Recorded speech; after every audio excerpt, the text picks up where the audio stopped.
Global news నేను తులసి ముందుగా headlines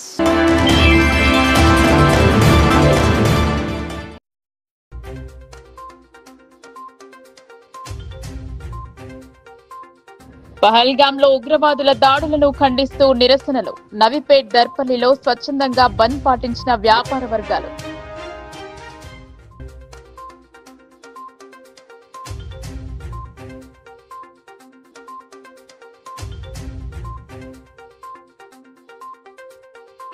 భూ వివాదాలకు ఆస్కారం లేకుండా భూభారతి చట్టంపై అవగాహన కల్పించిన కలెక్టర్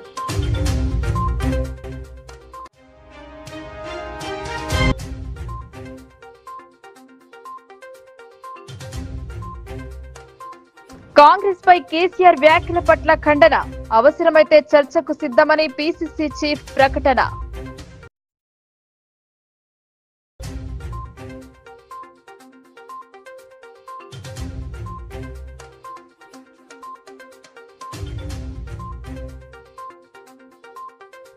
ప్రజావాణికి డుమ్మా కొడుతున్న అధికారులు కింది స్థాయి అధికారులతో మమ అనిపిస్తుండటంతో పరిష్కారం కాని సమస్యలు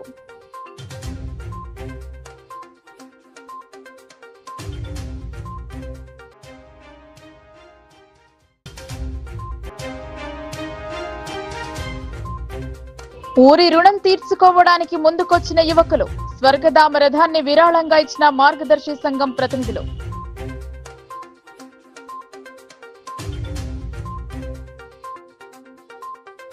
జమ్మూ కాశ్మీర్లోని పహల్గాంలో 28 మంది అమాయకులను బలిగొన్న ఉగ్ర మూకాలకు వ్యతిరేకంగా హిందూ సంఘాల ఆధ్వర్యంలో నవీపేట్ బంద్ కు పిలుపునిచ్చారు.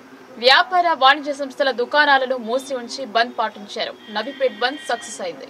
ఇటీవల జమ్మూ కాశ్మీర్లోని పహల్గాంలో ఉగ్ర మూకాలు అమాయకులైన 28 మందిని కాల్చి చంపడం పట్ల నిరసన వ్యక్తం చేస్తూ హిందూ ఐక్యవేదిక పిలుపు మేరకు సోమవారం నవీపేట్ పట్టణ బంద్ చేపట్టారు. బంద్ పిలుపులో భాగంగా స్వచ్ఛందంగా వ్యాపార వాణిజ్య హోటల్ సంస్థలు యజమానులు బంద్ పాటించారు. బంద్ కి వివిధ పార్టీలు మద్దతు పలికాయి. కాల్పుల్లో అమాయకులు మృతి చెందిన వారికి 2 నిమిషాలు మౌనం పాటించి నివాళులర్పించారు. ఈ సందర్భంగా హిందూ ఐక్యవేదిక సభ్యులు మాట్లాడుతూ ఉగ్రవాదులను కఠినంగా అణిచివేయడానికి కేంద్ర ప్రభుత్వం కఠిన చట్టాలను తీసుకురావాలని వారు డిమాండ్ చేశారు. అంతేకాకుండా ఉగ్ర దాడులను ప్రేరేపిస్తున్న పాకిస్తాన్ పై సైనిక చర్యలు తీసుకోవాలని వారు డిమాండ్ చేశారు. పాకిస్తాన్ ప్రేరేపిత ఉగ్రవాదుల దాడి అమానుషమని, అమాయకులైన టూరిస్టులపై ఉగ్రవాదులు కాల్పులు జరపడం హేయమైన చర్య అని, ఉగ్రవాదుల చర్యలకు నిరసనగా వ్యాపారస్తులు స్వచ్ఛందంగా దుకాణాలు బంద్ చేయడంపై వారికి కృతజ్ఞతలు తెలిపారు. పర్యాటక రంగ అభివృద్ధి చూసి శత్రువులు జీర్ణించుకోలేక మరోసారి ధ్వంసం చేయాలని చూస్తున్నారన్నారు.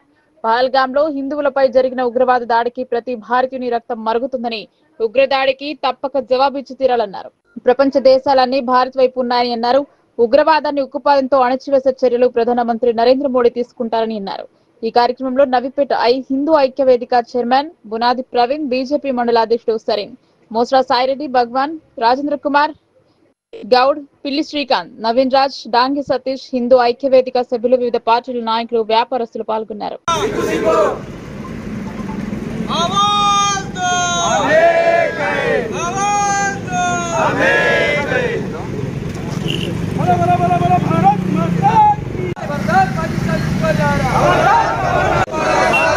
मोदी जी आके बढ़ो, हम तुम्हारे साथ हैं। भारत से जो टकराएगा उग्रवादम नशिंచాలి, उग्रवादम नशिంచాలి, उग्रवादम नशिంచాలి, उग्रवादम नशिంచాలి. వందే మాతరం, వందే మాతరం, వందే మాతరం, మాతరం మాతరం, వందే మాతరం, మాతరం మాతరం, వందే మాతరం. జాగో హిందూ, దేశ్ కే బంధు, భారత్ మాతా కీ జై.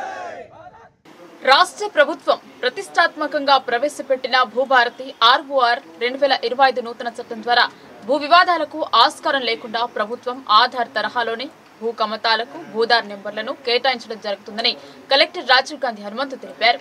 నిర్దిష్ట గడువులోపు భూ సమస్యలు పరిష్కారం అయ్యేందుకు ఈ చట్టం ఎంతగానో దోహదపడుతుందని అన్నారు. రేపల్లి మండల కేంద్రంలోని రైతు వేదికలో సోమవారం భూభారతి చట్టంపై అవగాహన సదస్సు నిర్వహించారు. సదస్సులో కలెక్టర్ రాజీవ్ గాంధీ హనుమంతు, అదనపు కలెక్టర్ కిరణ్ కుమార్ హాజరై భూభారతి చట్టంతో రైతులకు కలిగే ప్రయోజనాల గురించి పవర్ పాయింట్ ప్రజెంటేషన్ ద్వారా సవివరంగా తెలియజేశారు. ఇదివరకు అమలులో ఉన్న ధరణితో పోలిస్తే రైతు ప్రయోజనాలే ధ్యేయంగా ప్రభుత్వం అనేక కొత్త అంశాలను పొందుపరుస్తూ భూభారతి చట్టం తెచ్చిందని అన్నారు. భూదార్ నెంబర్ కేటాయింపు వల్ల భూ ఆక్రమణలకు, అనవసర వివాదాలకు అవకాశం ఉండదని, రైతులకు వారి భూములపై పూర్తి హక్కులు భరోసా లభిస్తుందని అన్నారు. భూముల రికార్డులలోని పొరపాట్లను పరిష్కరించేందుకు ధరణిలో అవకాశం ఉండేది కాదని, ప్రస్తుతం భూభారతి చట్టం ద్వారా అలాంటి సమస్యలు పరిష్కరించుకునే వెసులుబాటు కల్పిస్తూ నూతన చట్టంలో అవకాశం కల్పించారని తెలిపారు. ఈ చట్టం అమలులోకి వచ్చిన ఏడాది కాలంలోపు దరఖాస్తు చేసుకోవాలని కలెక్టర్ సూచించారు. వాటిని తహసీల్దార్ ఆర్డీఓ స్థాయిలో పరిశీలించి నిబంధనలకు అనుగుణంగా పరిష్కరించడం జరుగుతుందని అన్నారు. మే, జూన్ మాసాలలో గ్రామాల వారీగా అధికారులు రెవెన్యూ సదస్సులు నిర్వహించి భూ సమస్యలు ఉన్న రైతుల నుంచి అర్జీలు స్వీకరిస్తారని తెలిపారు. భూభారతి పోర్టల్ ద్వారా ఆన్లైన్ లో కూడా దరఖాస్తు చేసుకోవచ్చని తెలిపారు. ఆ అర్జీలను 60 రోజుల వ్యవధిలో పరిష్కరిస్తారని సూచించారు. ఒకవేళ రైతులు సంతృప్తి చెందకపోతే కలెక్టర్ కు అప్పీల్ చేసుకోవచ్చని తెలిపారు. ఈ మేరకు ప్రభుత్వం భూభారతి చట్టంలో 2 అంచెల అప్పీలు వ్యవస్థను అందుబాటులోకి తెచ్చిందని అన్నారు. గతంలో ధరణి వల్ల భూ వివాదాల పరిష్కారం కోసం సివిల్ కోర్టుల చుట్టూ తిరుగుతూ ఇబ్బంది పడేవారన్నారు. కానీ భూభారతి చట్టంలో 2 అంచెల అప్పీల్ వ్యవస్థ, రెవెన్యూ కోర్టుల వల్ల చాలా వరకు భూ సమస్యలు తహసీల్దార్ ఆర్డీఓ స్థాయిలోనే పరిష్కారం అవుతాయని అన్నారు. 2 అంచెల అప్పీల్ వ్యవస్థతో పాటు CCLAకు రివిజన్ అధికారులు కల్పించారని సూచించారు. అప్పీల్ చేసుకున్న చిన్న, సన్నకారు, పేద వర్గాల వారికి ఉచిత న్యాయ సేవలు కూడా అందించడం జరుగుతుందని తెలిపారు. గతంలో రికార్డులు చూసి రిజిస్ట్రేషన్లు చేసేవారని, కొత్త ROR చట్టంలో తప్పనిసరిగా క్షేత్రస్థాయిలో పరిశీలించి సమగ్ర విచారణ జరిపిన తరువాతనే రిజిస్ట్రేషన్లు చేస్తారని అన్నారు. భవిష్యత్తులో వివాదాలకు ఆస్కారం లేకుండా పట్టాదారు పాస్ పుస్తకాల్లో సమగ్ర వివరాలతో హద్దులను పేర్కొంటూ భూమి పట్టం పొందుపరుస్తారని వివరించారు. ఈ చట్టంలో నివాస స్థలాలు, గ్రామ కంఠం, ఆబాదీ స్థలాలు, వ్యవసాయేతర భూముల వివరాలను కూడా పొందుపరుస్తున్నట్టు పేర్కొన్నారు. సుదీర్ఘ కాలం నుంచి పెండింగ్ లో ఉన్న సుమారు 9 లక్షల సాదా బైనామా దరఖాస్తులకు భూభారతి చట్టం ద్వారా క్రమబద్ధీకరించుకునే అవకాశం ఏర్పడిందని, హైకోర్టు విధించిన స్టే ఉత్తర్వులు తొలగిన మీదట వీటిని క్రమబద్ధీకరించేలా ప్రభుత్వం మార్గదర్శకాలు జారీ చేయనున్నదని కలెక్టర్ వివరించారు. ప్రతి సంవత్సరం డిసెంబర్ 31న రికార్డుల ఆధునీకరణ చేస్తారని అన్నారు. భూ సమస్యలు ఉన్న రైతులు భూభారతి చట్టాన్ని సద్వినియోగం చేసుకోవాలని, ఈ నూతన చట్టంపై అవగాహన ఉండాలని కలెక్టర్ సూచించారు. అదనపు కలెక్టర్ కిరణ్ కుమార్ మాట్లాడుతూ 17 రాష్ట్రాలలో నిపుణులు సమగ్ర అధ్యయనం చేసి అన్ని రకాల భూ సంబంధిత సమస్యల పరిష్కారానికి ఉపయుక్తంగా ఉండేలా ప్రభుత్వం భూభారతి నూతన చట్టం రూపొందించిందని తెలిపారు. ధరణి పోర్టల్ కారణంగా భూ సమస్యలు పెరిగిపోయాయని అన్నారు. అప్పుడు కేవలం భూ సమస్యలను పరిష్కరించే అధికారం కలెక్టర్ కి ఉండేదని, నూతన చట్టంతో అధికార వికేంద్రీకరణ జరిగి కింది స్థాయి అధికారులకు కూడా అధికారాలు కల్పించారని తెలిపారు. ఏవైనా భూ సమస్యలు ఉంటే తహసీల్దార్ కార్యాలయంలో సంప్రదించాలని రైతులకు సూచించారు. నిర్ణీత గడువులోపు దరఖాస్తులను పరిష్కరిస్తారని అన్నారు. ఈ సందర్భంగా పలువురు రైతుల నుంచి సలహాలు, సూచనలు స్వీకరించారు. కార్యక్రమంలో బోధన్ సబ్ కలెక్టర్ వికాస్ మహతో, ఎడపల్లి తహసీల్దార్ ధన్వాల్, ఎడపల్లి జాన్కంపేట్ సొసైటీ చైర్మన్లు పోల మల్కారెడ్డి, నరేందర్, MAO సిద్ది రామేశ్వర్, కాంగ్రెస్ నాయకులు బిల్లా రామ్మోహన్, ఈరంటి లింగం, మండల ప్రత్యేకాధికారి ప్రదీప్ తో పాటు పెద్ద ఎత్తున రైతులు పాల్గొన్నారు. అంటే మనకి పాతకాలంలో ఆ రైటర్స్ తో ఒక తెలుగులో ఒక డీడ్ రాయించుకునే వాళ్ళు, అంటే దాంట్లో లింక్ డాక్యుమెంట్స్ డీటెయిల్స్, భూమికి సంబంధించిన డీటెయిల్స్, అమ్మకందారుడి ఫ్యామిలీ డీటెయిల్స్, అలాగా ఏవైనా మనకి డీటెయిల్స్ అవసరమైతే అవన్నీ కూడా ఆ దస్తావేజులో రాసుకొని ఆ దస్తావేజ్ అనేది మనకి రిజిస్ట్రేషన్ చేసుకునే వాళ్ళు. ఈ కొత్త చట్టంలో ఆ ప్రొవిజన్ కూడా యాడ్ చేయడం జరిగింది. అంటే మీరు ఆన్లైన్ లో ఆటోమేటిక్ గా ఉండే ఆటో జనరేటెడ్ డీడ్ ద్వారా రిజిస్ట్రేషన్ చేసుకోవచ్చు. లేదు మీరు ఓన్ గా ఒక దస్తావేజ్ రాసుకొని వచ్చినా కూడా దాన్ని రిజిస్ట్రేషన్ చేసే అవకాశం కూడా ఈ కొత్త చట్టంలో సెక్షన్ 5లోని పొందుపరచడం జరిగింది. అదేవిధంగా తహసీల్దార్కి ఇంకో సెక్షన్ 7. ఈ సెక్షన్ 7 కింద కూడా తహసీల్దార్కి మ్యూటేషన్ చేసే పవర్స్ ఇవ్వడం జరిగింది. ఈ సెక్షన్ 7 ఏమంటే 2 టైప్ ఆఫ్ ట్రాన్సాక్షన్స్. ఒకటి మనకి వీలునామా, రెండోది సక్సెషన్, అంటే మనకి వారసత్వం. సో సక్సెషన్, విల్లీడు, ఈ 2 రకాల మనకి ట్రాన్సాక్షన్స్ చేయడానికి సెక్షన్ 7లో తహసీల్దార్కి పవర్స్ ఇవ్వడం జరిగింది. సో సెక్షన్ 5లో కూడా తహసీల్దార్కి ఉంటుంది, సెక్షన్ 7లో కూడా ఉంటుంది.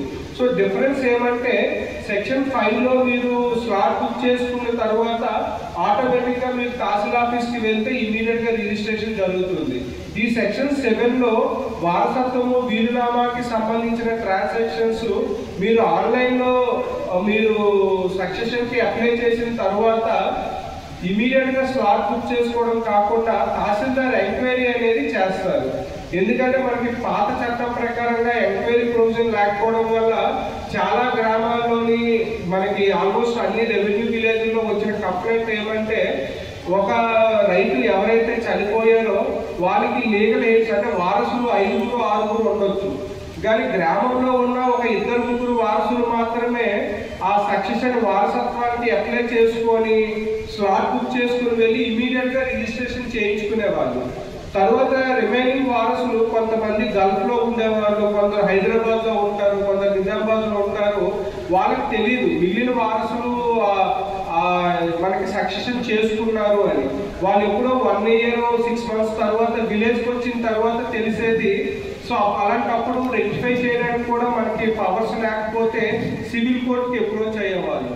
సో ఇలాంటి ఇబ్బందులు ఎదుర్కోకూడదు అని తహసీల్దార్ ఏదైతే మనకి వారసత్వము లేదా వీలునామా. వరంగల్లో బీఆర్ఎస్ ఏర్పాటు చేసిన రజతోత్సవ సభలో జనం కన్నా మందు సీసాలే అధికంగా కనిపించాయని ప్రదేశ్ కాంగ్రెస్ కమిటీ అధ్యక్షుడు బొమ్మ మహేష్ కుమార్ గౌడ్ విమర్శించారు. కాంగ్రెస్ పై చేసిన వ్యాఖ్యలను ఖండించారు. గాంధీ కుటుంబాన్ని విమర్శించే నైతిక హక్కు కేసీఆర్ కు లేదన్నారు. గాంధీ భవన్ లో ఏర్పాటు చేసిన మీడియా సమావేశంలో పీసీసీ చీఫ్ బొమ్మ మహేష్ కుమార్ గౌడ్ బీఆర్ఎస్ ను తీవ్రంగా విమర్శించారు. కేసీఆర్ తీరును ఖండించారు. రజతోత్సవ సభలో మహిళలు లేకపోవడం మీ పాలనకు నిదర్శనమన్నారు. ఇచ్చిన హామీలను అమలు చేయకుండా కోట్ల రూపాయల కుంభకోణానికి పాల్పడిన చరిత్ర కల్వకుంట్ల కుటుంబానిది అని అన్నారు. 2014-2018 ఎన్నికల సమయంలో రూపొందించిన మేనిఫెస్టో ప్రకారం ఇచ్చిన హామీలు ఏవయ్యాయని ప్రశ్నించారు. ప్రాజెక్టుల పేరిట లక్షల కోట్లు దండుకున్నారని విమర్శించారు. దేశం కోసం సర్వం దారపోసి చివరకు తెలంగాణ రాష్ట్రాన్ని ఇచ్చింది కాంగ్రెస్ అన్న మాటను మార్చారని పేర్కొన్నారు. అబద్దాలతో కాలం వెళ్లదీస్తూ రాష్ట్రాన్ని దివాలా చేసింది మీరు కాదా అని సూటిగా ప్రశ్నించారు. నిన్న వరంగల్లో జరిగిన బహిరంగ సభలో ప్రజల చేత తిరస్కరించబడి ఫామ్ హౌస్లో కూర్చోబెట్టబడి ప్రభుత్వ జీతం పొందుతూ ఒకరోజు కూడా ప్రజల గురించి ఆలోచించని మాజీ ముఖ్యమంత్రి కేసీఆర్ గారు మాట్లాడిన తీరుని, ఆయన బీజేపీ పార్టీని వెనుకొచ్చిన తీరుని, వెనకేసి వచ్చిన తీరుని తీవ్రంగా విమర్శిస్తూ ఉన్నాం, ఖండిస్తూ ఉన్నాం. నిన్న వరంగల్లో జరిగిన మీటింగ్ విస్కీ బాటిల్ల మీటింగ్. అది నాకెవరో మిత్రులు చెప్తా ఉన్నారు, పొద్దున్న లేస్తే జనానికన్నా ఎక్కువ విస్కీ బాటిల్లే ఉన్నాయి అక్కడ అని. మహిళలు కనబడలే నిన్న మీటింగ్లో. కారణం విస్కీ బ్రాందీకి వారు లోకలే కాబట్టి మహిళలు ఎవరు రాకుండానే మీటింగ్ జరుపుకున్నటువంటి సందర్భం. నేను మీ ద్వారా కేసీఆర్ గారికి, బీఆర్ఎస్ పార్టీకి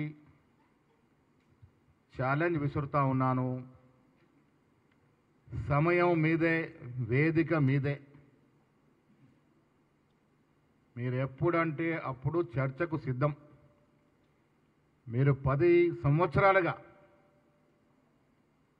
తెలంగాణ రాష్ట్రానికి ముఖ్యమంత్రిగా చేసిందేమిటి, మేము 15 మాసాలుగా మా ముఖ్యమంత్రి రేవంత్ రెడ్డి గారు తెలంగాణకు చేసిందేమిటో చర్చించుకుందాం. వేదిక మీరే నిర్ణయించండి. ఫామ్ హౌస్కి వెళ్ళి బయటకు వచ్చి ఎప్పుడంటే అప్పుడు వేదిక మేము వస్తాం, మీరు రండి, చర్చించుకుందాం. దిగిపోయిన తర్వాత కూడా అబద్ధాలతో ప్రజల్ని మభ్యపెట్టే ప్రయత్నం మీద చేస్తూ ఉండే కేసీఆర్, ఇది మంచిది కాదు. దేశ చరిత్రలో ఒక రాజకీయ కుటుంబం అత్యంత తక్కువ సమయంలో అత్యంత ఎక్కువ ప్రజాధనాన్ని దోచుకున్న కుటుంబం ఈ దేశంలో ఏదైనా ఉంది అంటే అది కేసీఆర్ కుటుంబము. ప్రాజెక్టుల పేరిట, భూముల పేరిట ప్రజల సొత్తుని దోచుకోవడమే కాకుండా ఈ రాష్ట్రాన్ని అప్పుల పాలు చేసి, ఒక దూరదృష్టి లేకుండా, ఒక విజన్ లేకుండా, ఒక ఆలోచన లేకుండా ఇబ్బడి ముబ్బడిగా అప్పులు తెచ్చి ఈ రాష్ట్రాన్ని అప్పులో కూర్చోబెట్టి పలాయనం చిత్తగించిన మనిషి ఇవాళ కాంగ్రెస్ పార్టీ గురించి మాట్లాడుతూ ఉన్నారు. తెలంగాణ మళ్ళీ ఎప్పుడు కూడా బాగోకుండా అంత పాతాల్లోనికి దిగజార్చినటువంటి కేసీఆర్ ఎప్పటికీ తెలంగాణ రాష్ట్రానికి విలన్గానే మిగిలిపోతాడు. రానున్న యువతరం ఎప్పుడు నేను క్షమించదు. కాంగ్రెస్ పార్టీని విలన్ అంటా ఉన్నాడు. దేశం కోసం సర్వం త్యాగం చేసిన గాంధీ కుటుంబం గురించి మాట్లాడుతూ ఉన్నాడు. ప్రతి సోమవారం జిల్లా స్థాయి అధికారులు కార్యాలయంలో అందుబాటులో ఉండి సమస్యలతో కార్యాలయానికి వచ్చిన బాధితులకు న్యాయం చేయాలని ఒకప్పుడు కండిషన్ ఉండేది. ఉదయం జరిగే ప్రజావాణికి జిల్లా స్థాయి అన్ని శాఖల అధికారులు హాజరయ్యేవారు. ప్రజావాణికి వచ్చిన బాధితుడి ఫిర్యాదు స్వీకరించి వెనువెంటనే పరిష్కారం చేసేవారు. అదే నమ్మకంతో మారుమూల గ్రామాల నుండి వచ్చిన వారు సమస్య పరిష్కారం అవుతుందని నమ్మకం ఉండేది. కానీ ప్రస్తుతం ప్రజావాణి అందుకు భిన్నంగా మారింది. రోజు రోజుకు ప్రజల సమస్యలు పెరుగుతున్నాయి. మండల స్థాయిలో సమస్యలు పరిష్కారం కాకపోవడంతో జిల్లా నలుమూలల నుండి ప్రజలు సోమవారం కోసం ఎదురు చూసి కలెక్టర్ కార్యాలయానికి వచ్చి వారి వినతులను అందిస్తున్నారు. కానీ సమస్యకు పరిష్కారం దొరకక తిరిగి అలసిపోతున్నారు. ఫిర్యాదు స్వీకరించిన జిల్లా బాస్ అది ఏ శాఖకు సంబంధించిందో ఆ శాఖ అధికారికి అప్పగించి పరిష్కారం అయ్యేలా చూసేవారు. ఫిర్యాదును కంప్యూటర్లో నమోదు చేసి దాని వివరాలను ఎప్పటికప్పుడు పర్యవేక్షించేవారు. కానీ వేదికపై జిల్లా కలెక్టర్, అదనపు కలెక్టర్ పలువురు ఫిర్యాదులు తీసుకుని వాటి పరిష్కారం కోసం అధికారులకు అప్పగిస్తున్నారు. ప్రజావాణికి కొన్ని శాఖల జిల్లా స్థాయి అధికారులు హాజరవుతున్నారు. మిగతా శాఖల వారు వారి కార్యాలయం నుండి క్రింది స్థాయి సిబ్బందిని ప్రజావాణికి పంపించి మమా అనిపిస్తున్నారు. చరవాణిలో మాట్లాడటం సీరియస్ గా ప్రజా సమస్యలపై కనిపించడం లేదు. నూతన కలెక్టరేట్ కార్యాలయంలోకి వెళ్లిన అనంతరం ఈ తంతు మరీ మారింది. ప్రజా సమస్యల పట్ల స్పందించాల్సిన అధికారులు నిర్లక్ష్యం చేస్తున్నారని కార్యాలయానికి వచ్చిన వారు వాపోతున్నారు. ఉన్నత స్థాయి అధికారులు ఎప్పుడూ దృష్టి పెట్టి ప్రజా సమస్యలకు పరిష్కారం చూపుతారు అని ప్రజలు వాపోతున్నారు.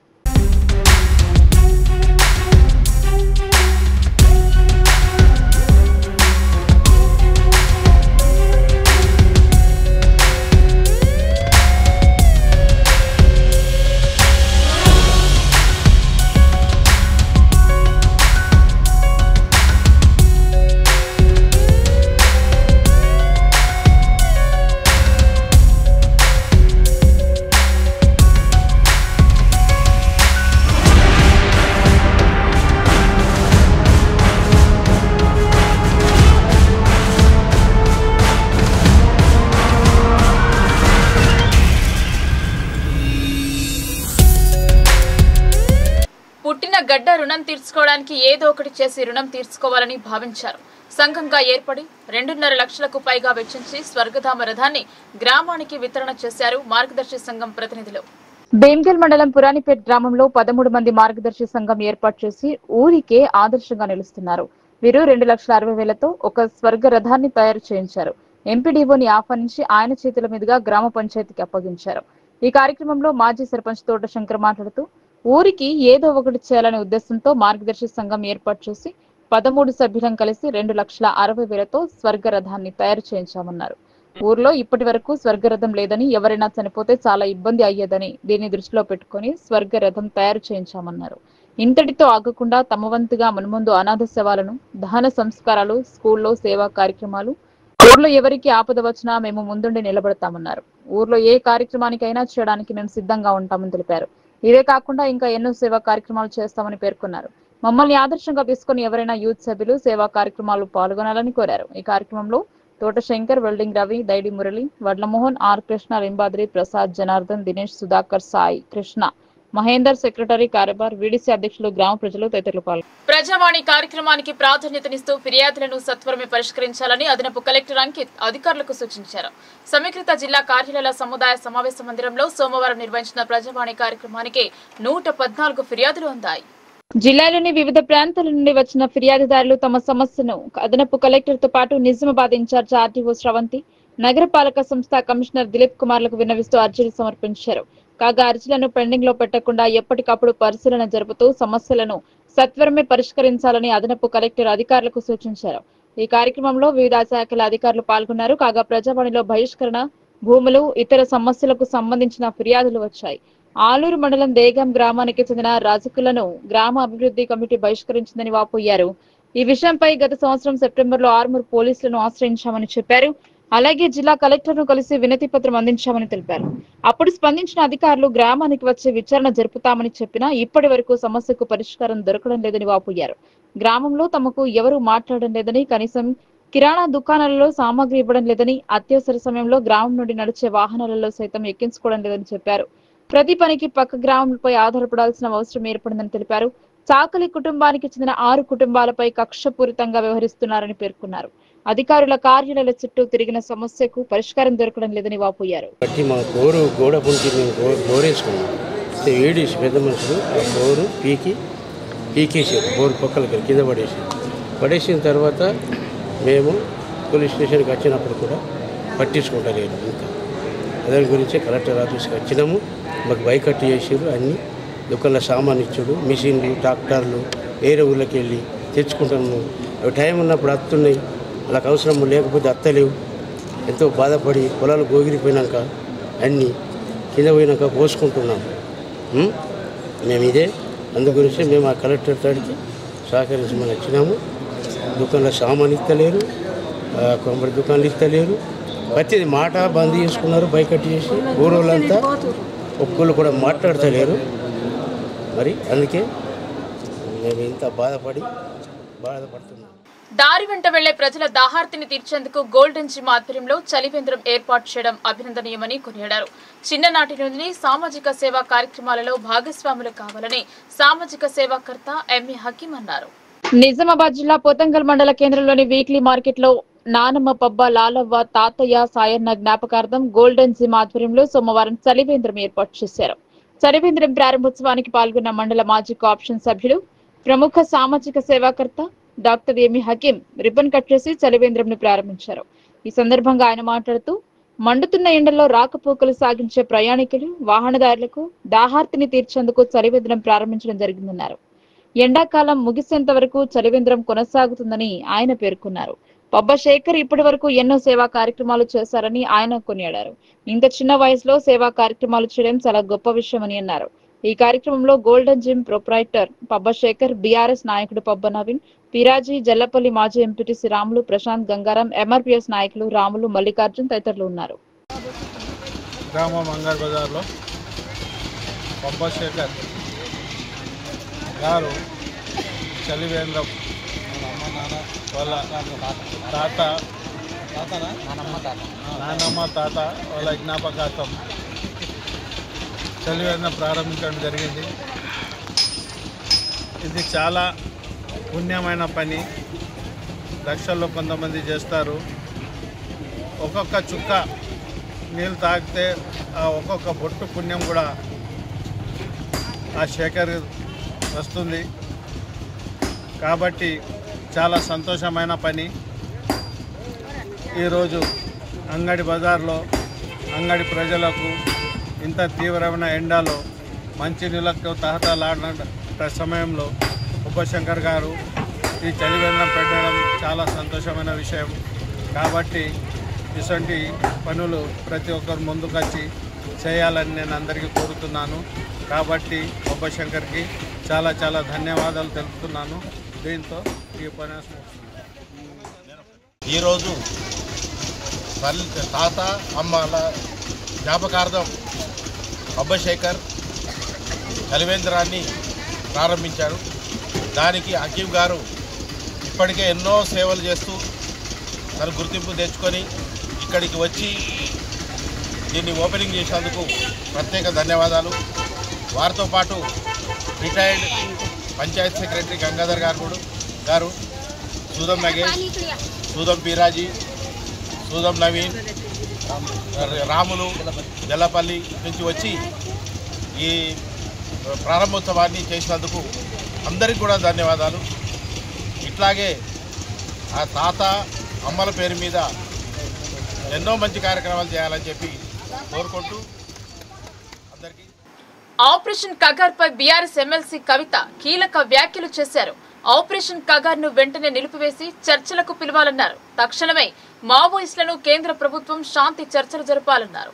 మావోయిస్టుల నిర్మూలనకు కేంద్ర ప్రభుత్వం తీసుకున్న నిర్ణయం సరైంది కాదని ఎమ్మెల్సీ కవిత అభిప్రాయపడ్డారు. మావోయిస్టు ప్రభావిత రాష్ట్రాల్లోని అన్ని పార్టీలతో మాట్లాడాలన్నారు. కాల్పులతో మావోయిస్టులను అంతం చేస్తామన్న కేంద్రం విధానం సరికాదన్నారు. ప్రజాస్వామ్యబద్ధంగా శాంతి చర్చలు నిర్వహించాలని కోరారు. 10 ఏళ్ల బీఆర్ఎస్ పార్టీ హయాంలో 3500 మంది నక్సలైట్లు సరెండర్ అయ్యారని ఆమె గుర్తు చేశారు. కేసీఆర్ తీసుకున్న విధానపరమైన నిర్ణయాల వల్ల ఛత్తీస్గఢ్ నుంచి వచ్చి కూడా తెలంగాణలో నక్సలైట్లు జనజీవన స్రవంతిలో కలిశారని చెప్పారు. నిన్న గౌరవనీయులు కేసీఆర్ గారు బీఆర్ఎస్ పార్టీ 25 వసంతాల సంబరం జరుపుకుంటున్నటువంటి సందర్భంలో లక్షలాది పార్టీ కుటుంబ సభ్యులందరి మధ్యలో కూడా గంట పైగా ప్రసంగించి అన్ని విషయాలని కూడా స్పర్శించడం జరిగింది.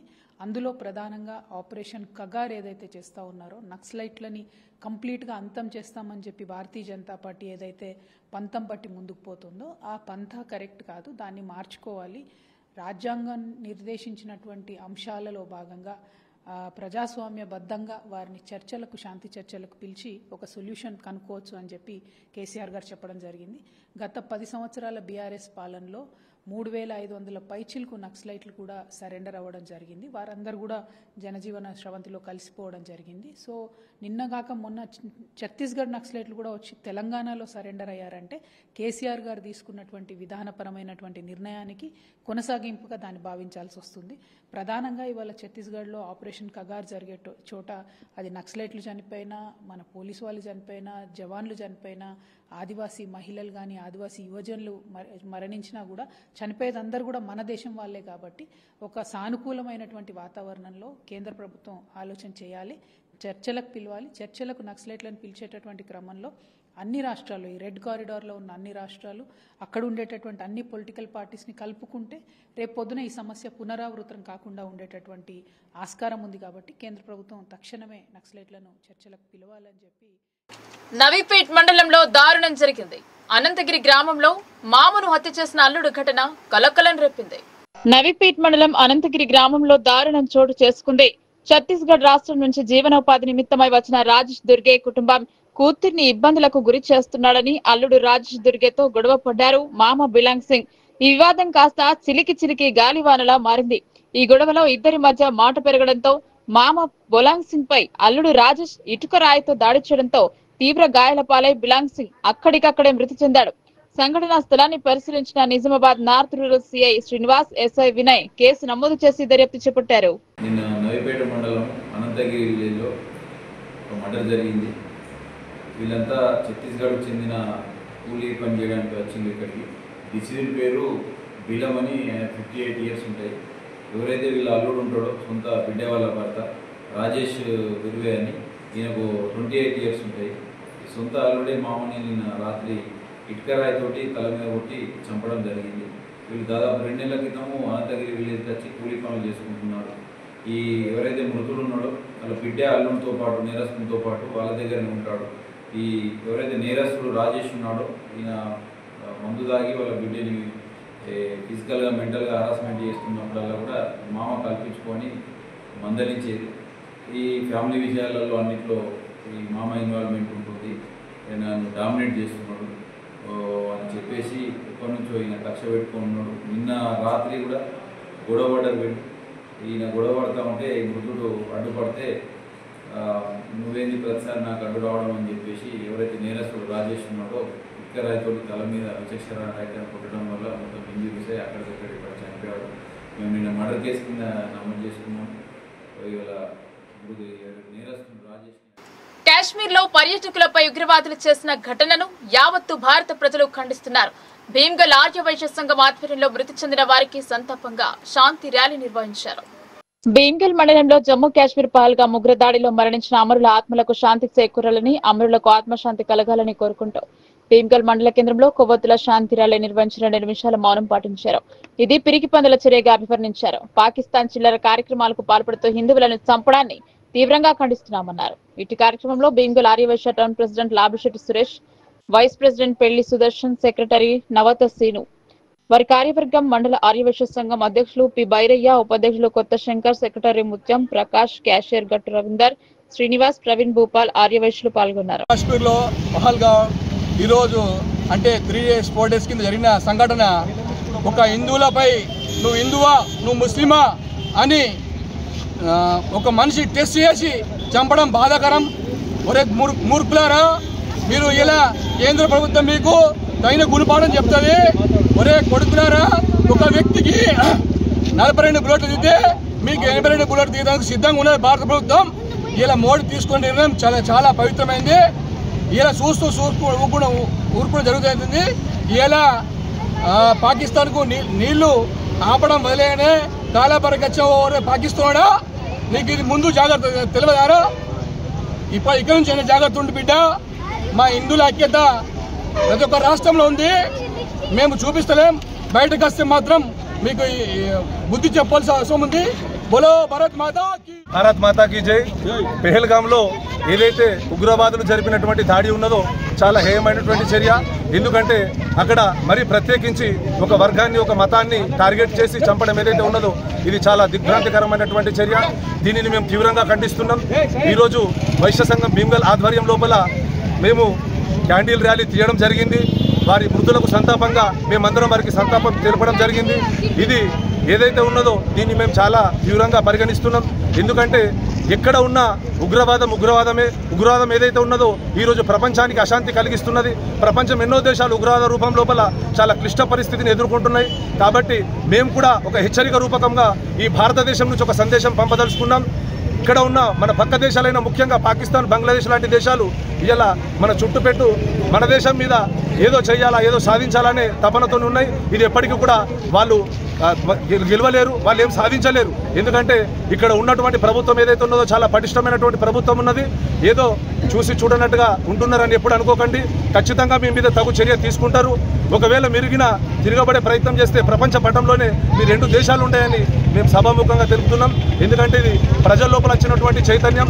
ఈరోజు భారతదేశంలో ఉన్నటువంటి అన్ని పార్టీలు, అన్ని వర్గాలు కూడా ఏకతాటిపైకి రావడం జరిగింది. దీన్ని తీవ్రంగా ఖండిస్తూ అందరూ కూడా రోడ్లపైకి వచ్చారు. రూరల్ నియోజక అభివృద్ధికి తన శక్తి వంచన లేకుండా కృషి చేస్తామని రూరల్ ఎమ్మెల్యే భూపతిరెడ్డి వెల్లడించారు. నిజామాబాద్ మండలంలోని పలు గ్రామాలలో పర్యటించారు. ఎమ్మెల్యేకు ప్రజలు ఘన స్వాగతం పలికారు. నిజామాబాద్ మండలంలోని మల్లారం తండా, చక్రధర్ నగర్, గాంధీనగర్, ధర్మారం గ్రామాలలో 2,65,00,000 రూపాయలతో అభివృద్ధి పనులకు భూమి పూజ, ప్రారంభోత్సవాలు చేశారు. కాంగ్రెస్ ప్రభుత్వం అధికారంలోకి వచ్చిన అనంతరం ఎన్నికల సమయంలో ఇచ్చిన హామీలను అమలు పరుస్తున్నామన్నారు. పల్లెకు అభివృద్ధి పథకాలను అమలు చేస్తున్నామన్నారు. పలు గ్రామాల్లో రోడ్లు, డ్రైనేజీలకు, గ్రామ పంచాయతీలకు శంకుస్థాపనలు, ప్రారంభోత్సవం కార్యక్రమం నిర్వహించారు. ఎమ్మెల్యే డాక్టర్ భూపతిరెడ్డి మాట్లాడుతూ ఎవరికైతే జాగా ఉండి ఇల్లు లేని వారికి ఇల్లు ఇప్పిస్తామని, ఏ గ్రామంలో అయినా ప్రతి ఒక్క పేదవాడికి ఇందిరమ్మ ఇల్లు వస్తుందని, ఏ గ్రామంలో తక్కువైనా ఇంకా అవసరం ఉన్న వారికి ఇంకా పెంచిస్తామని తెలిపారు. ఈ కార్యక్రమంలో మండల పార్టీ అధ్యక్షుడు Ellaiah, market committee chairman Muppa Gangareddy, అదేవిధంగా IDCMS chairman Tarachand, PCC delegate Shekhar Goud పలువురు పాల్గొన్నారు. నాతో పాటు వచ్చినటువంటి కాంగ్రెస్ శ్రేణులకు అందరు కూడా పేరు పేరున నా ఉదయపూర్వక నమస్కారాలు తెలియజేస్తూ మీకు అందరు కూడా శుభాకాంక్షలు. ఎందుకంటే గాంధీనగర్ సపరేట్ గ్రామ పంచాయతీ కావాలి, మళ్ళీ మీకు ఒక గ్రామ పంచాయతీ ఆఫీస్ కావాలని అంటే అదొక చిరకాల కోరిక ఉండే. మరి నా చేతుల మీదుగా ఇవాళ మనం ప్రారంభోత్సవం చేసుకొని చాలా బాగా కట్టారు. మంచి లొకేషన్ కూడా బాగుంది, గాలి వెళ్తురు అంతా కూడా కొంచెం చుట్టూ కొన్ని చెట్లు పెట్టుకొని మంచిగా ఉంటే ఇంకా చాలా ఆహ్లాదకరంగా ఉంటుంది. మీకు అందరు కూడా శుభాకాంక్షలు తెలియజేస్తూ మరి ఎక్కువ టైం తీసుకోకుండా మీ గాంధీనగర్ ఇక్కడున్న మహిళలందరూ కూడా చెప్తా ఉన్నాం ఏంటంటే మనకి ఇందిరమ్మ ఇండ్లు వచ్చినాయి. కొన్ని మీ తాండాలో ఎవరెవరైతే ఇండ్లు లేరో వాళ్ళు మరి అంటే మన గ్రామంలో వాళ్ళు కట్టుకోవడానికి ముందుకు రండి. మీరు ముగ్గు పోసుకొని ఎలిజిబుల్ ఉంటే మరి వాళ్ళందరూ కూడా ఇల్లు ఇచ్చే కార్యక్రమం చేస్తాము. ఒక 5 లక్షల రూపాయలు గవర్నమెంట్ నుండి సహాయకారం చేస్తాము. 400 నుండి 600 SFT వరకే కట్టుకోవచ్చు. 400 SFTకి గవర్నమెంట్ ఇస్తుంది. ఇంకా కావాలంటే మీరు 1 లక్ష 2 లక్షలు వేసుకొని ఇంకో 200 SFT కట్టుకోవచ్చు. సో దానికి మీరు ముందుకు రండి. మళ్ళీ ఇప్పుడు ఎవరికైతే ఈ రేషన్ కార్డులు లేవో వాళ్ళందరూ కూడా రేషన్ కార్డు ఒక నెల రోజుల్లో వస్తాయి. మళ్ళీ ఇంకా ఇక్కడ భూమి సమస్య ఏదైనా ఉన్నా కానీ ఇప్పుడు పోడు భూమి సమస్య కానీ ఇంకా ఉంటే ఇలా మనం భూభారతి చట్టం తెచ్చినాం. మళ్ళీ పాత ధరణిని తీసేసినాము, భూభారతి చట్టం వచ్చింది. దాన్ని మనం తెలంగాణ ఆవిర్భావ దినోత్సవం రోజు జూన్ 2వ తారీఖు నుండి మరి మన ఇండిపెండెన్స్ డే 15th ఆగస్టు వరకు డ్రైవ్ నడుస్తూ ఉంటుంది. ఆ మధ్యన మీరు మీ దగ్గరికి అధికారులు వస్తారు. మరి రెవెన్యూ అధికారులు ఇప్పుడు కలెక్టర్ గారు మండల లెవెల్లో మీటింగ్ పెడతా ఉన్నారు. రెవెన్యూ అధికారులు మీ గ్రామానికి వచ్చి గ్రామ పంచాయతీకి మీ ఫిర్యాదులను అడుగుతారు. మీరు అన్ని కూడా ఏదైనా భూ సమస్యలు ఉంటే పోడు భూమి సమస్యనే కాదు, ఇంకా ఏదైనా అసైన్ భూమి సమస్యలు కానీ లేకపోతే ఇంకేదైనా. జమ్మూ కాశ్మీర్లోని పహల్గాం ప్రాంతంలో ఉగ్ర మూకాల చేతిలో ప్రాణాలు కోల్పోయిన అమాయక ప్రజలపై దాడిని ఖండిస్తూ ప్రధాన వీధుల గుండా ర్యాలీ నిర్వహించారు. మండల కేంద్రంలో అన్ని దుకాణాల సముదాయాలు బంద్ నిర్వహించి దేశ భక్తిని చాటుకున్నారు. దర్పల్లి మండల కేంద్రంలో హిందూ ధర్మ పరిరక్షణ కమిటీ బజరంగ్ దళ్ నాయకుల పిలుపు మేరకు సంపూర్ణ బంద్ను స్వచ్ఛందంగా పాటించారు. ప్రధాన వీధుల గుండా ర్యాలీ నిర్వహించి గాంధీ చౌరస్తాలో మానవహారం నిర్వహించారు. అనంతరం పహల్గాంలో ప్రాణాలు కోల్పోయిన అమాయక ప్రజలకు 2 నిమిషాల మౌనం పాటించారు. పర్యాటకులపై ఉగ్రవాదులు జరిపిన దాడిని పిరికిపంద చర్యగా అభివర్ణించారు. ఈ సందర్భంగా వారు మాట్లాడుతూ హిందూ ప్రజలపైన దాడిని తీవ్రంగా ఖండిస్తున్నట్లు వారు స్పష్టం చేశారు. పర్యాటకులపై ఉగ్రవాదులు జరిపిన దాడిని పిరికిపంద చర్యగా అభివర్ణించారు. ఈ కార్యక్రమంలో హిందూ ధర్మ పరిరక్షణ కమిటీ, బజరంగ్ దళ నాయకులు తదితరులు పాల్గొన్నారు. सभी भारतवासियों को सूचित करना पड़ रहा है बड़े दुख के साथ। ये पहली बार कोई हिंदुओं के साथ आघात नहीं हुआ है। इसके पहले भी कई बार हिंदुओं के साथ बहुत बार आघात हो चुका है। कोई पाकिस्तानी मुसलमान ही हिंदू के साथ आघात नहीं कर रहे हैं, अपने घर में भी गद्दार हैं। बंगाल में भी हो चुका है, नागपुर में भी हो चुका है। इसलिए हिंदुओं को सचेत रहना चाहिए और एक रहना चाहिए। सबसे पहले तो जाति में नहीं बंटना चाहिए।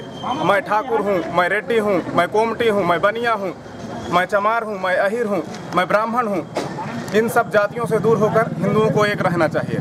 अगर हिंदू आज एक नहीं हुआ तो कल कश्मीर से खदेड़ा गया है, कर्नाटक से खदेड़े जा रहे हैं और केरल से खदेड़े जा रहे हैं, बंगाल से खदेड़े जा रहे हैं, बंगाल में मारे जा रहे हैं। कल ये तेलंगाना में भी होगा, यूपी में भी होगा, सब जगह होने वाला है। इसलिए हिंदुओं को सचेत रहना चाहिए। और सबसे पहले अगर उन लोगों ने धर्म पूछ कर मारा है तो आप लोगों को धर्म पूछ कर बिजनेस करना चाहिए, धर्म पूछकर दुकान में जाना चाहिए, उनका नाम पूछना चाहिए। आज हिंदू लोग किसी भी दुकान में जाते हैं, भगवान के लिए फल खरीदते हैं, फूल खरीदते हैं, वो लोग पेशाब कर रहे हैं, उसमें थूक रहे हैं। हम लोग इतनी शुद्धता के साथ भगवान की पूजा करते हैं, पूरा हर एक उसको हमारे धर्म को नष्ट कर रहे हैं।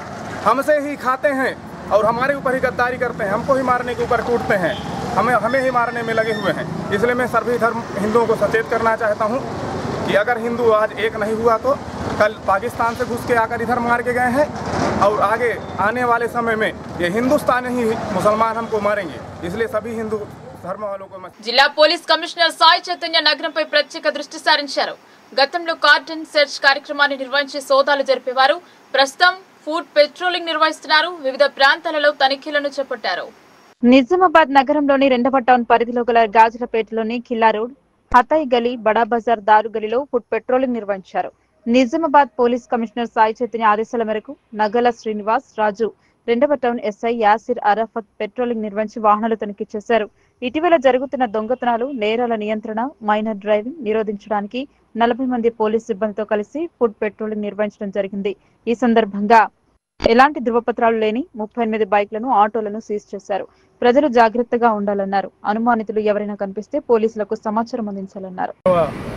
కమిషనర్ పోలీసు గారి ఆదేశాల మేరకు, పై అధికారుల సూచన మేరకు వారి ఆధ్వర్యంలో ఈరోజు ఏరియాలో ఆర్ఆర్ చౌరస్తా, బోయిగడ్డి, గాజుపేట, వివేకానంద చౌరస్తా కూడా దాదాపు 40 మంది ఫోర్స్ తోటి ఫుడ్ పెట్రోలింగ్ నిర్వహించడం జరిగింది. ఇందులో భాగంగా పాత నేరస్తులు, అనుమానితులు అందరినీ చెక్ చేసుకుంటూ, అలాగే వెహికల్స్ చెకింగ్ చేసుకుంటూ కూడా పెట్రోలింగ్ నిర్వహించడం జరిగింది. దీని పర్పస్ ఏంటంటే ప్రాపర్టీ అఫెన్సెస్ అనేది నివారించడానికి, దొంగతనాలు నివారించడానికి, అనుమానితుల మూవ్మెంట్ కూడా ప్రివెంట్ చేయడానికి, అలాగే ప్రజలు కూడా హెల్మెట్ ధరించాలని, వాహనాలు కూడా సరైన డాక్యుమెంట్స్ కూడా కలిగి ఉండాలి, ఫిట్నెస్ ఇవన్నీ కూడా. అలాగే యాక్సిడెంట్ కూడా అవుతూ ఉన్నాయి, దొంగతనాలు, భూమిలో దొంగతనాలు అవుతూ ఉన్నాయి. దానికి నివారించే కార్యక్రమంలో భాగంగా పెట్రోలింగ్ నిర్వహించడం జరిగింది. దీనికి అందరూ ప్రజలందరూ సహకరించారు. అదేవిధంగా రోజు ఒక ఏరియాలో ఏదైనా పెట్రోలింగ్ నిర్వహించడం జరిగింది. ప్రజలందరూ కూడా సహకరించారు. ఖిల్లా రోడ్లోని శ్రీ విజయ్ కిసాన్ మున్నూరు కాపు సంఘం స్థలంలో నిర్మించ తలపెట్టిన పాఠశాల భవనం నిలిపివేయాలని కోరారు. గతంలో కొంత భూమిని వాడకం కోసం అప్పగిస్తే అదే భూమిలో నిర్మాణం జరపడం సరికాదని సంఘం కార్యదర్శి గంగాధర్ పేర్కొన్నారు.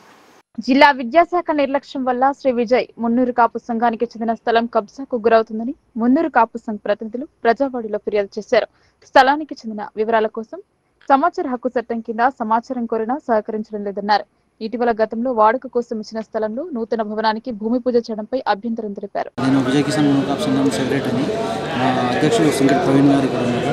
మరియు మా సంఘానికి సంబంధించిన పెద్ద మనుషులందరూ వచ్చాము. మా సమస్య ఏంటంటే, మా సంఘానికి విజయ్ కిసాన్ మున్నూరు కాపు సంఘానికి సంబంధించిన స్థలము సెంట్ మేరీ ఆపోజిట్లో ప్రభుత్వ పాఠశాల ఏదైతే ఇప్పుడు నడుస్తుందో ఆ స్థలం మా సంఘందే. అది మేము కొన్న స్థలం. గతంలో ఇక్కడ చిన్నపిల్లలకు ఇబ్బంది అవుతుందని మా పెద్ద మనుషులు అక్కడ ఆ ఏరియాలోని హెడ్ మాస్టర్ బతిమలాడితే, ఆ పిల్లలకు దారుగల్లి స్కూల్కి వెళ్ళడానికి దూరం అవుతుందని చెప్తే అక్కడ ఉన్న స్థలంలో వెనుక భాగంలో కట్టుకోవడానికి ఒక 138 గదాల స్థలం ఇచ్చాను. అది 300 గదాల స్థలం. ఆ మిగతా స్థలంలో మేము మడిగలు కట్టుకుంటామని అంటే అప్పుడు హెచ్ఎం ఒప్పుకొని మేము తాత్కాలికంగా ఒక 100 rupees notice 100 rupees bond paper మీద రాసిచ్చాం. ఎలాంటి రిజిస్ట్రేషన్ లేదు, ఆ సంఘం రిజిస్ట్రేషన్ మాదే. అయితే అప్పుడు ఒప్పుకున్నారు వాళ్ళు. సంఘంలో నిధులు కొరత ఉండటం వల్ల మేము మొన్న ఫిబ్రవరి 29న భూమి పూజ చేస్తుంటే ఎంఈఓ గారు హెచ్ఎం గారు మా మీద పోలీస్ కంప్లైంట్ ఇచ్చారు. అయితే అంతకుముందు కూడా మేము గత జూన్లో డిఓ గారికి అప్లికేషన్ పెట్టినాము, డిసెంబర్లో పెట్టాము, మళ్ళీ ఫిబ్రవరిలో పెట్టాము. ఫిబ్రవరిలో పెట్టి తర్వాత నెలాఖరులో మేము ముహూర్తం చేసుకున్నాము. వాళ్ళు ఎలాంటి స్పందన లేదు, కానీ ఆ టైంలో పోలీసులను తీసుకొచ్చి మమ్మల్ని కేసు పెట్టించారు. దాని గురించి పోలీసులు వచ్చి మాకు విచారించగా మా డాక్యుమెంట్స్ అన్ని చూపిస్తే పోలీసులు మాకు ఇచ్చిన సజెషన్ ఏంటంటే, సార్ ఈ డాక్యుమెంట్స్ అన్ని మీయే ఒరిజినల్గా, కాకపోతే మీరు డిఓ గారు పర్మిషన్ తీసుకోండి, ఎందుకంటే వాళ్ళు మాటికి కంప్లైంట్ చేస్తుంటే మేము రావాల్సి వస్తుంటుంది, మీరు ఒక పర్మిషన్ తీసుకొని మాకు లెటర్ ఇచ్చి మీరు కట్టుకోండి అని చెప్పారు. అప్పటి నుంచి మేము డిఓ గారి దగ్గరికి వెళ్ళాము. సమాచార హక్కు చట్టం కింద మేము మాకు దీనికి సంబంధించిన డాక్యుమెంట్స్ కాపీ ఇవ్వమని చెప్పి మార్చిలో ఇచ్చాము. ఇప్పటివరకు వాళ్ళ నుంచి ఎలాంటి ఇది లేదు. మున్సిపాలిటీలో ఇచ్చాము, ఎంఆర్ఓ కూడా ఇచ్చాము, ఎవరు మా గురించి స్పందన చేయలేదు. దాని గురించి మేము కలెక్టర్ గారికి విన్నవించుకోవడానికి ప్రజావానికి ఈరోజు. వార్తలు ముగించే ముందు హెడ్లైన్స్ మరోసారి.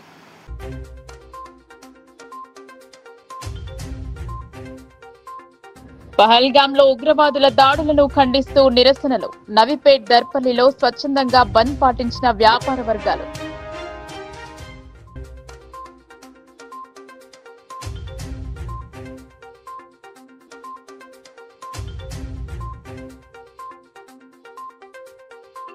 భూ వివాదాలకు ఆస్కారం లేకుండా భూభారతి చట్టంపై అవగాహన కల్పించిన కలెక్టర్.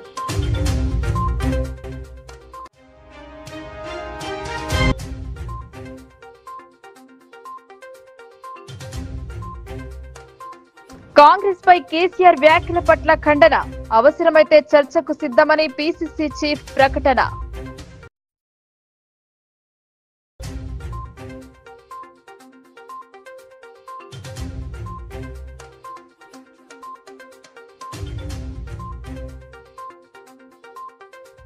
ప్రజావాణికి డుమ్మా కొడుతున్న అధికారులు. కింది స్థాయి అధికారులతో మమ అనిపిస్తుండటంతో పరిష్కారం కాని సమస్యలు.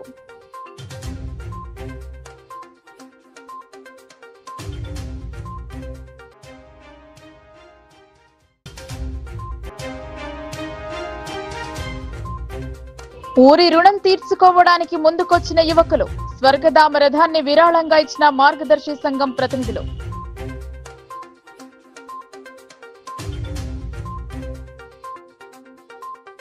ఈ వార్తలు ఇంతటితో సమాప్తం. తిరిగి ప్రసారమయ్యే వార్తలు మళ్ళీ కలుద్దాం. అంతవరకు చూస్తూనే ఉండండి మీ లోకల్ న్యూస్. మన ఊరు మన వార్త.